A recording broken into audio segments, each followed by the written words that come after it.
Hello అండి, welcome back to my channel. ఈరోజు నేను ఆలూ పరోటా రెసిపీ బ్రేక్ఫాస్ట్లోకి ఎలా చేయాలో మీతో షేర్ చేస్తాను.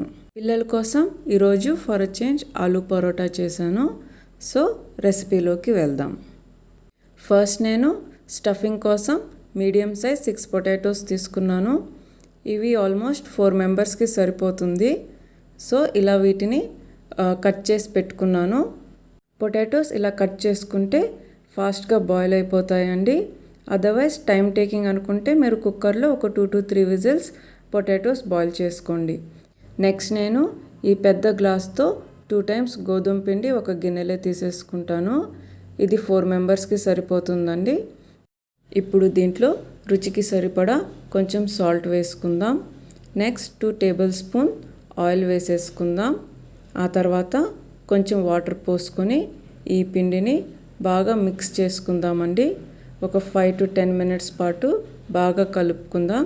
చూడండి, ఈ టెక్స్చర్లో పిండి అనేది రావాలి. తర్వాత దీని మీద ఒక మూత పెట్టి సైడ్ పెట్టేసేయండి. నెక్స్ట్ మనం ఇప్పుడు స్టఫింగ్కి రెడీ చేసుకుందాం.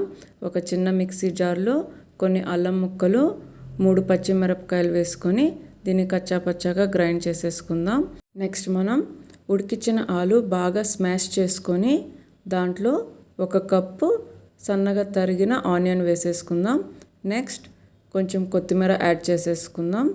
ఆ తర్వాత దీంట్లో రుచికి సరిపడా సాల్ట్ వేసుకుందాం. దీంట్లోనే ఇప్పుడు గ్రైండ్ చేసిన పేస్ట్ కూడా యాడ్ చేసేసుకుందాం. ఆ తర్వాత దీంట్లో కొంచెం 1/2 tablespoon ధనియాల పొడి, కొంచెం గరం మసాలా, కొంచెం కారం, కొంచెం పసుపు, కొంచెం జీలకర్ర. మీ దగ్గర ఆమ్చూర్ పౌడర్ ఉంటే కనుక కొంచెం ఆమ్చూర్ పౌడర్ యాడ్ చేయండి. లేకపోతే కొంచెం చింతపండు రసం యాడ్ చేసుకొని దీన్ని బాగా ఇలా మిక్స్ చేసి పెట్టుకోండి. నెక్స్ట్ మనం చపాతీ చేయడం స్టార్ట్ చేద్దాము. ఇలా పిండి వేసుకొని స్మాల్ సైజ్ చపాతీస్ ఫస్ట్ రుద్దుకుందాము. ఆ తర్వాత దీంట్లో మనం స్టఫింగ్ యాడ్ చేసుకోవాలి.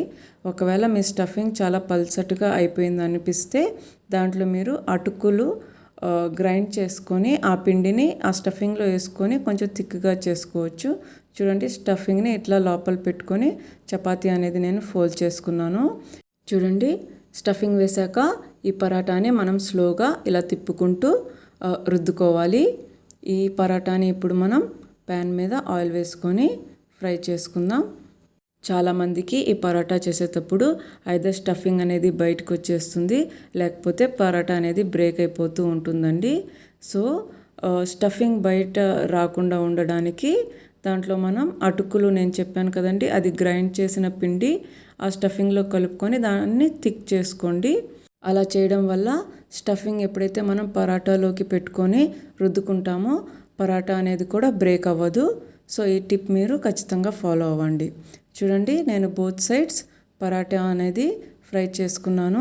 చాలా చక్కగా వచ్చింది. దీన్ని మనం ఇప్పుడు ప్లేట్లో సర్వ్ చేసుకుందాం. దీన్ని మోస్ట్లీ పెరుగుతో అయినా లేకపోతే మీ దగ్గర ఏదైనా పచ్చడి ఉంటే కనుక దాంతో ట్రై చేసుకోండి. బటర్ కూడా ఆప్షనల్ అండి. మా పిల్లలు ఈ ఆలూ పరోటాని బాగా ఎంజాయ్ చేస్తూ తిన్నారండి. సో ఈ కంటెంట్ కనుక మీకు నచ్చితే నా ఛానల్ని లైక్ చేయండి, షేర్ చేయండి, సబ్స్క్రైబ్ చేయండి. Thank you.